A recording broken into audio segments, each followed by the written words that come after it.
What's up, business heroes? I'm Dave, your self-employment sidekick, and today I am very excited to kick off a brand new segment where I get to sit down with one of you and have a conversation with a real, bona fide, free-range, grass-fed business hero. There are few things I enjoy more in life than to have a good conversation with good people. So I wanted to invite a good friend of mine to come and share the spotlight and to share a little bit about his self-employment journey. John Stange is an author, a professor, the director of a church planning and church health ministry, certified speaker and trainer with the John Maxwell Team, and he's my pastor. John is the lead pastor of Core Creek Community Church in Langhorne, Pennsylvania, where my family and I have been worshiping for almost 10 years now.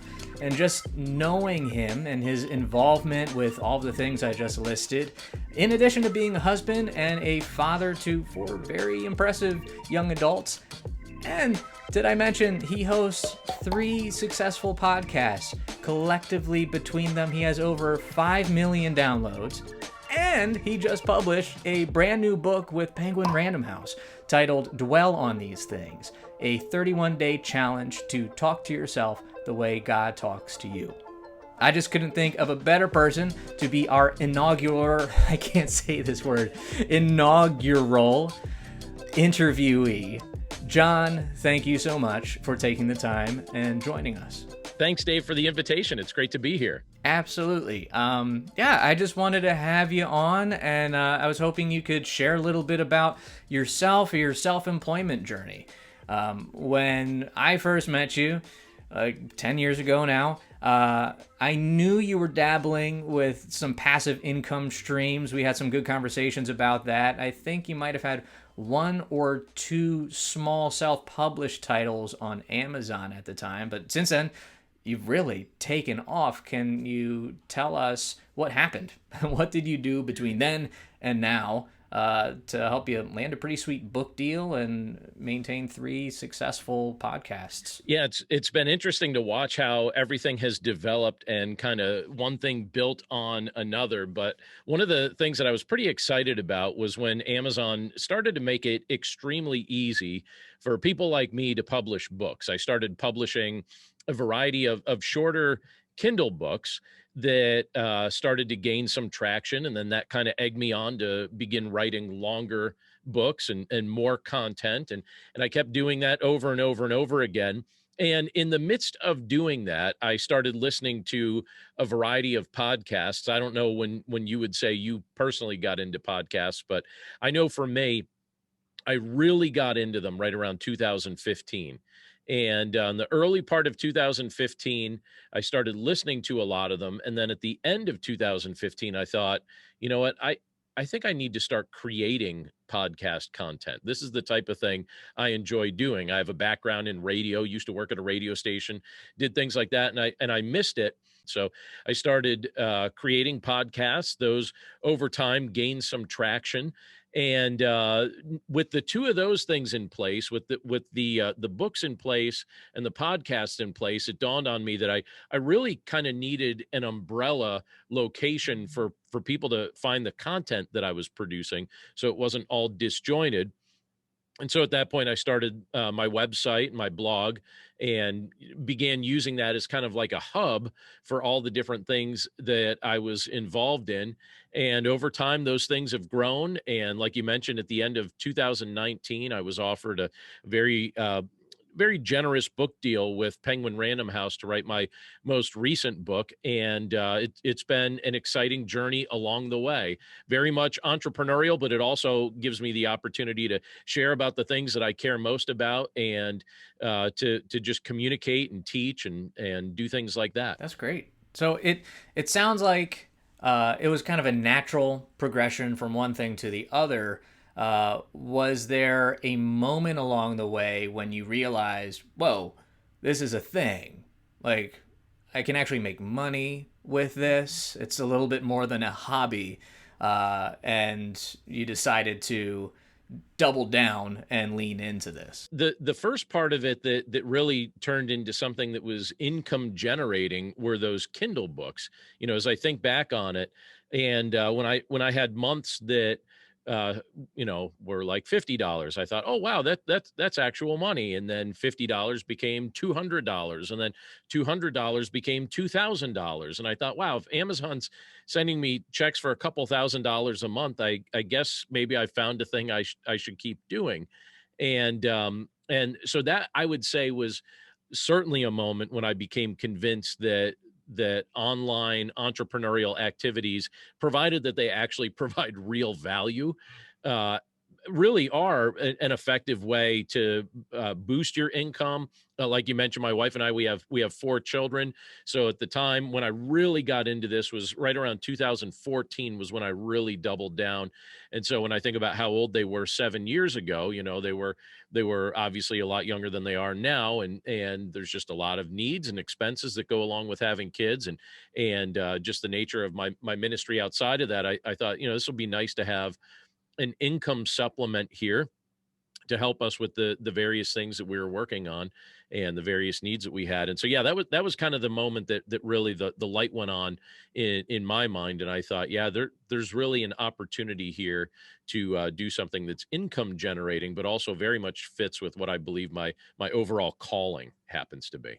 Going through this process of discovery and realizing and being affirmed that like this is working out, did you ever kind of say, I want X number of downloads, I'm really gunning for this many books to be published? Did you ever imagine that you'd have a phone call from a major book publisher a few years ago, or was this something of a surprise? Some of it I would say is a surprise, and some of it I would say was taking consistent effort over time. And I certainly had some goals in mind with it, but the goals kept changing because when the book started selling, it was kind of like, wouldn't it be neat to sell a book every day?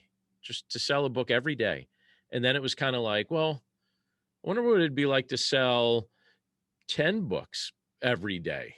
And then I thought, all right, well, I wonder if I could sell 50 books in a day or 100 books in a day.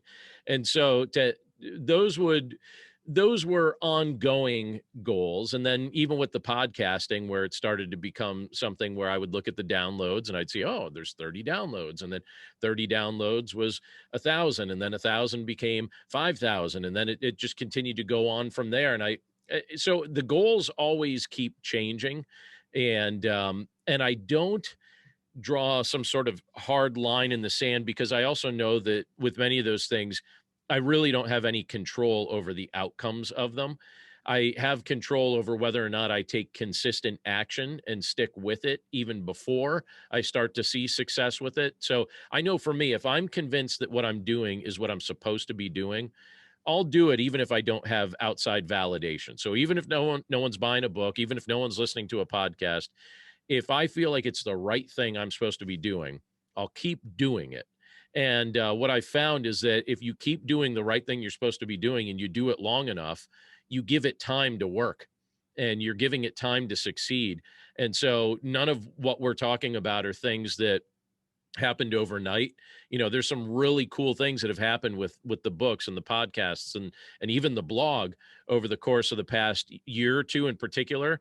But you have to dig several years back to when there was no audience before, to really realize that some of these things right now are the fruit of 5-6 years of consistent day by day effort, even before there was an established audience. I think that's an important lesson we can all learn from. I know a lot of people are chasing kind of quick wins and seeing what's trendy, but I think you even kind of just alluded to that. A lot of this is outside of your control. What channels are going to end up playing out? What trend? Trends are trends and they come and go, but you have something that's kind of at the core of your message and the value that you offer. Yeah, and a lot of people, just like you were saying, I'll just kind of echo that. But if you look at most podcasts or most book writing efforts or things like that, most people don't get very far into it because they expect it to blow up on day one. And most podcasts that start, I think I saw a stat that said something to the effect of they make it, maybe 10 episodes, if that, and then they just fade and they're gone, and to stick with something over a long period of time gives you much better opportunity for something to actually click. Confession, I am there. I have 23, 24 whole subscribers at the time we're recording this, and it's definitely kind of tough to see that number hang out pretty low for a while.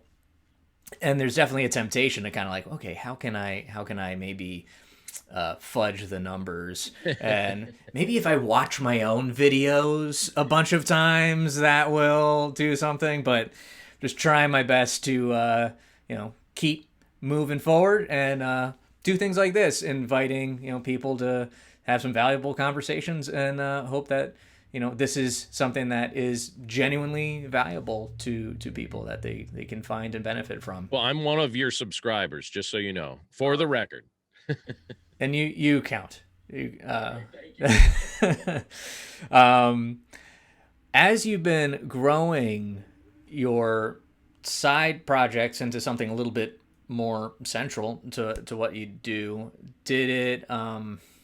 were there things that were challenging, or maybe you would have even been reluctant to undertake, but you knew was a step that you would need to do to really kind of get it to the next level? I used to just write with the knowledge that, I was my own editor. I was my own proofreader. I was my own, content screen, in a sense. And when you get hired by a major publisher, when you get a book deal with somebody like that, that's intimidating in the sense that it's a wonderful opportunity and you want to do a good job, just for the integrity of doing a good job, but you also know that now you're being invited to step it up a level. And here are people that are professionally taking a risk on you. They're taking a financial risk on you. They're taking a time risk on you. And you have to deliver. You can't just phone it in. And so in my mind, I thought, all right, I want to be the best author they have ever worked with. If they give me a deadline, I want to beat the deadline.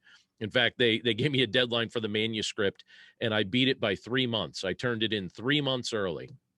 And everything they've asked me to do, I've tried to do. I show up, and I want to be part of that. But there's an element of that really does challenge you and can be intimidating. Even now with the different media interviews and things like that I'm involved in doing, there are certain contexts that I've been invited on different programs and different shows and live radio spots in pretty big markets. And I think to myself, all right, whatever I say, whatever I do is about to be recorded and heard by quite a lot of people. And I hope that I represent the Lord well. I hope I represent my family and my church well, in doing these sorts of things, because it's going to be heard. And so, yeah, there are intimidating moments like that, but it's also a fun opportunity knowing that really it's an open door. That it's when those doors open up, I firmly believe in walking through them. It's cool to hear you kind of speak from that perspective. We've had some conversations about like stewardship, and it sounds like you just have this heart of like, you want to do this well. I like what you said, like you want to be the best author that this publisher has had. I know some people, when they're just grasping for success or what they think success is, they might get to that point and put their feet up and think that like, wow, I've made it. But just to keep pushing yourself and to be really aware of like what you are holding is really precious, and you need to treat it with care, if you're going to be able to continue to be trusted with this, especially I think somebody with an audience, I think that's a nice, respectful way. Like you're kind of showing respect to the people who are giving you a platform and showing respect to the people who are listening and reading your content. I think Oh yeah, they're taking a risk on you. You know, they've taken a risk. They've put their name out there, and you know they're backing you and supporting you. And I think there needs to be some integrity in how, when those opportunities are presented to us, that we say, all right, I'm not going to phone this in. I'm going to try my best. I'm not going to. They will not regret taking a risk on me, because they will be able to say at the end of the day that I did everything I could to you know, to treat this well, and to seize this opportunity, and to you know, just work with integrity, and just be honest about the things that I had pledged to them that I would follow through on. What's it like managing multiple channels? Does one kind of come easier than the other? You mentioned you had some experience with radio in the past, and writing comes naturally, which I think you got something special going on, that you're comfortable and experienced in both of those realms. But do you still kind of lean towards one? And do you have any advice for people who are trying to multi-platform themselves, but might not necessarily have as balanced a skill set? I would say focus on the one that feels the less like work, in the sense that if recording feels to you like that is what comes most naturally, double down on that.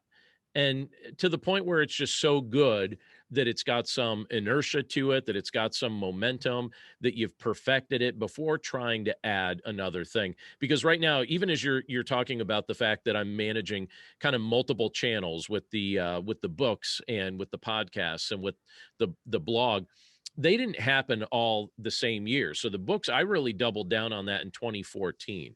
And then it wasn't until the end of 2015. So it was really almost 2 years later, because you really could say beginning of 2016, when I really got serious about the podcasts. And then it was about a year and a half later when I started up the blog. And so none of those were started at the same time. It was as each one was mastered. And then I went on with some, you know, the next thing. And there are things that I've attempted in between there that I didn't keep, because I realized either I didn't feel passionate enough about doing whatever it was to keep it, or it just, after time, I thought, you know what, my energy is best spent in some of these other things, because these other things are where I'm starting to see a lot of fruit, and where I'm getting feedback from others that they're finding it genuinely helpful. I have a good friend who right now is in the process of attempting to write a book, but she's a very gifted communicator as far as her speaking goes. And she feels like, boy, it's really hard to write these things out. And one of the things that I encouraged her to consider is, why don't you just attempt to speak what your message is, and then have it transcribed? You know, you're good at speaking, just speak it, and use maybe a transcription app, or hire a transcriber to write it down for you. You don't have to be good at everything. Do the thing that you know that you're good at, double down on that, and then maybe even seek assistance from others to help fill in some of the gaps there.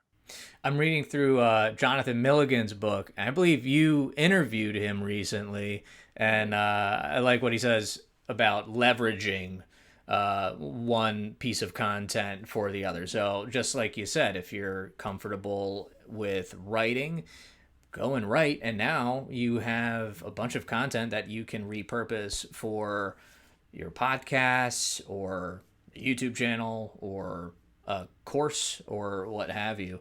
One of the things that maybe you've noticed, if you're following the content that I'm putting out, on Sunday mornings, I preach a message every week. And I don't know if you've noticed some of the life that happens to that message afterward, but I take the notes that I put together from that message, and I create a blog article based on that. It's like a condensed version of what I've shared on Sunday morning. So that becomes a blog article. And then one part of that blog article becomes the opener to my weekly newsletter.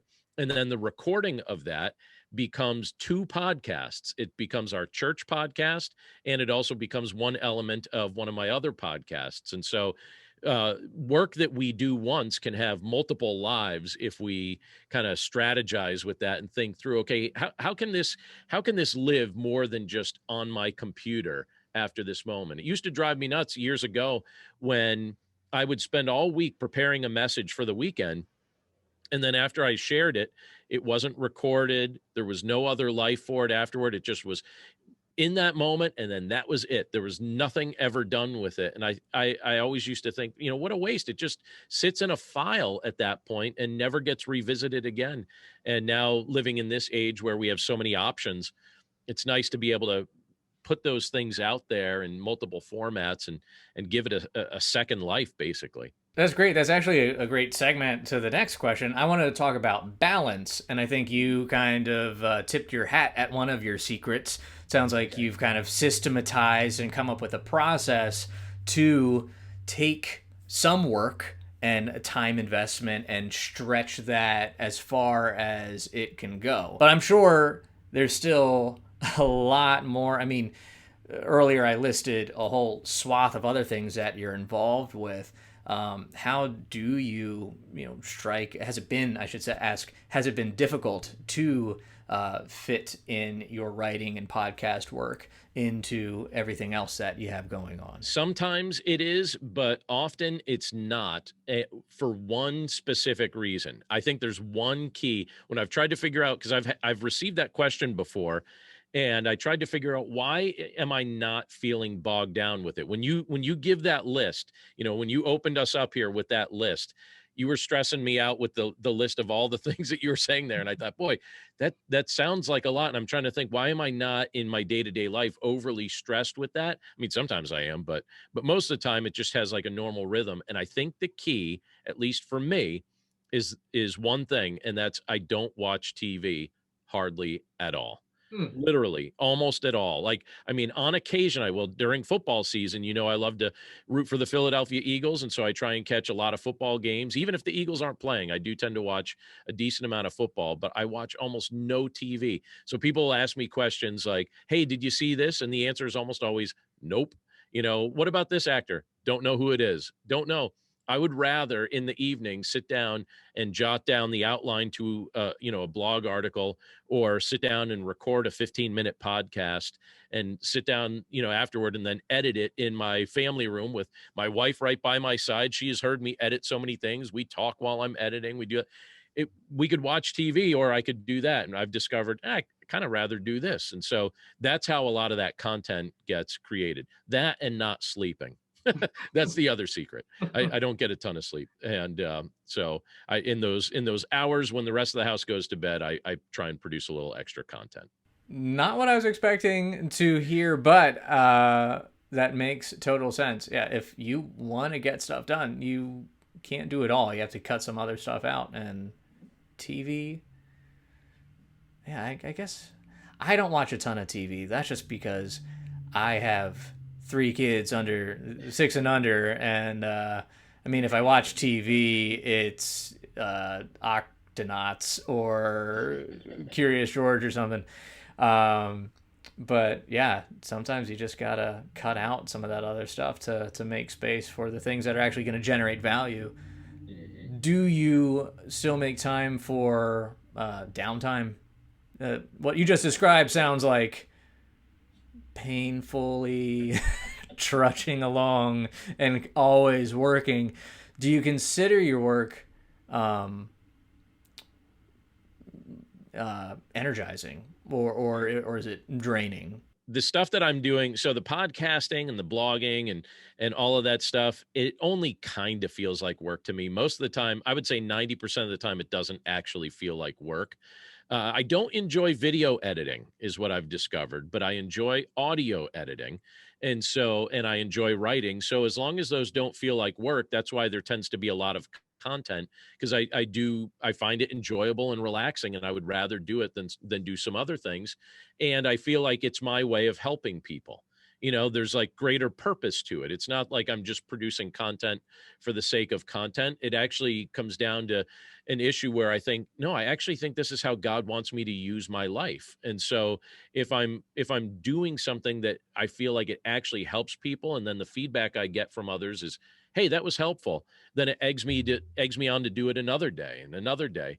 But I'll tell you, there are two spots during the week that I do get some good downtime. One is on Mondays. I pretty much block off Monday to do work that doesn't require my brain. So on Mondays, I'm kind of decompressing from everything that took place on Sundays. Sundays is a very full day. We've got, worship services, preaching, teaching, and then, just like this Sunday, then there were several hours of counseling right after the worship service. And then frequently there's other meetings on top of that, a lot of which gets crammed into Sundays. I'm also trying to help some other churches do some of the things they're doing. And so a lot of that happens on Sundays. And so on Monday, I usually feel pretty exhausted mentally and sometimes emotionally. And what I have found is that on Monday, all I want to do is mow my lawn and fill my bird feeders and trim the bushes and maybe clean the garage or clean my car, something like that. And I find that extremely refreshing. And so I do that almost every Monday. I try not to answer my phone or emails or texts. So sometimes I think people feel like I'm being rude on Mondays. They're like, wow, John's normally quick to reply. And it's like, no, I just don't want to be in front of a screen on a Monday. I just want to mow my lawn and not think about all my other responsibilities. And then sometimes on Saturdays, I kind of get a day like that too. But Saturdays, we try to reserve for good family time. That was always something that we tried to carve out on Saturday afternoons in particular, because the kids didn't have school and Sunday's so busy for us. So those would be kind of two spots during the week that I got in the habit of protecting, just so I could get a little bit of rest.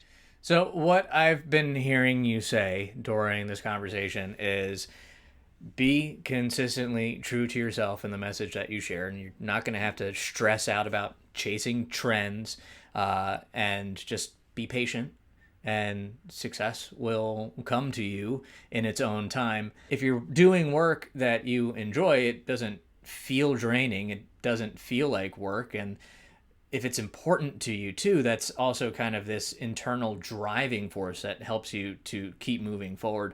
But it is still also important to set aside time to catch up on other things, make sure that you are investing in your family, the people around you. I think it's really cool that, by the nature of your work, you are investing in people. So I think that that's a huge benefit. But whether or not you're a pastor, you don't have to be a pastor for you to be doing something that is, pouring into other people's lives. Right. If you have something important to share. Yeah. Yeah. We live in the information age. If you want to share something, everybody has a platform right now. Everybody's got a platform. Everybody's got a pulpit. So it's like, all right, what do you want to do with it? Most people just complain. They complain and they talk about politics. And it's like, really, that's what you want to spend your life doing? Complaining and talking about politics? Why don't you actually, encourage somebody today? Or why don't you try and do something helpful? Use your skill set to be a blessing to somebody else. And you'll be surprised at the traction that eventually gets over time when you start to be known as the guy or the gal that does this, or the expert in this. If you need help with this, talk to this person. You got to invest that in other people for sure. Well, with these last few minutes, I want to talk about your book. That kind of seems to be the heartbeat of it, wanting to offer help to people who, yeah, like you said, there's a lot of not great things that we're spending time listening to, telling ourselves, and just being surrounded with. Is there something in particular that you saw in the world around us or in your own life that kind of drove you to this topic for dwell on these things? I tend to be somebody that is encouraged by words and also hurt by words. And so knowing that certain things that get said and shared really lift me up and stick in my mind. And then other things throughout the course of my life have stuck in my mind that I think, oh boy, that's not helpful at all. I wish that wasn't even in there. I've started over time by virtue of preaching and teaching and doing a lot of counseling. That's another thing that my role in ministry involves. I started to realize that a lot of times the messages that we're preaching to our own mind or we're preaching to our own heart, it really doesn't line up with what's healthy or with what's helpful or really what Scripture reveals to us that God actually wants us to be thinking about and dwelling on. And so I decided to put together a book that I hope would be practical. And I segmented it not to read like a novel and not to read like a textbook, but to read like something that you could pick up a day at a time and use it as a tool. Where the book is called Dwell on These Things. And the idea is that we would spend our time thinking about the things that we're actually designed by God to think about. And so the subtitle is a 31-day challenge to talk to yourself like God talks to you. And so, each week I stand up in front of a group of people and I try and share messages that are encouraging and edifying. And then I'm meeting with people in my office for counseling, and I'm trying to encourage and help people. And I've realized that a lot of times I'll say those things to our church family, but then fail to say the same things to my own heart when I need to hear it. And I think, wait a second, I need to be dwelling on the right things. I need the message that I'm preaching publicly to also be the same message I'm preaching to my own heart, instead of this message of discouragement or defeat. And so a big part of it was also just, it's just kind of analyzing, what does it look like to actually communicate the right things to your own heart, but then also discovering just how negative the self-talk tends to be that most people fill their minds and fill their hearts with. I thought this might be something that needs to be written down, and maybe I could use some of the examples that I've been taught over the course of my life to actually be an encouragement to other people. So that's the genesis of that book. And when the publisher found out that that's something I was working on, they were in agreement that that was something that they wanted to get behind. They thought that would be a useful resource. They even put together a card set that goes along with it, with the idea that it would be right in front of your face, either on your nightstand or on your desk, so that it would help you dwell on things mentally that would be encouraging. And but yeah, that's the thought behind the book and what inspired me to actually take the time to write it down. I've really been enjoying the book. I'd encourage anyone who's watching this to pick up a copy. Even if you're not a Christian or put much stock in the Bible, I believe truth is truth, and there's truth in there. And the problems that we face, that you address in the book, are problems for everybody. And I think especially people who might be watching this, entrepreneurs, self-employed folks, I think the issues of doubt, anxiety, and negative self-talk can be especially potent. So I'd really recommend it. Where can you find the book, and where can we learn more about you? Sure. The book can be found pretty much any bookstore at this point right now. So, I mean, if you go in Barnes & Noble, you'll find it. It should be in Books A Million. People have been finding it all over the place in traditional bookstores. And then, of course, you could find it on Amazon.com as well. And they have the audio version as well, if people are interested in the audio, if they prefer that. I've been surprised, actually, how many people really prefer audiobooks. That's becoming very, very significant, I think. Just as far as what people are interested in. And in this era of podcasting and recorded media, I think that's definitely an important way to communicate a message. But yeah, if people want to get in touch with me, my primary website is desirejesus.com. And on there, they can find the blog, they can find the contact info, they could see all the other books and podcasts and things like that I've put together through the years. And I hope if they check it out, they find it helpful. I will leave a link to that below in the description. And also, you're on YouTube too, and your interviews with Jonathan Milligan, I think Dan Miller, you don't have the big fish yet himself, but you're working through the rest of the Dave Ramsey team. So there's lots of great content out there for people to dig into. I'll be sure to link to that. Check out John's channel, his podcast, give it a subscribe, and just dig into it. He has some really good stuff. Thank you for your time, for sharing with us, and thank you to everybody who has watched. Be sure to hit the like button and subscribe. We have more great interviews lined up, more tips, more tools to help you navigate your self-employment journey.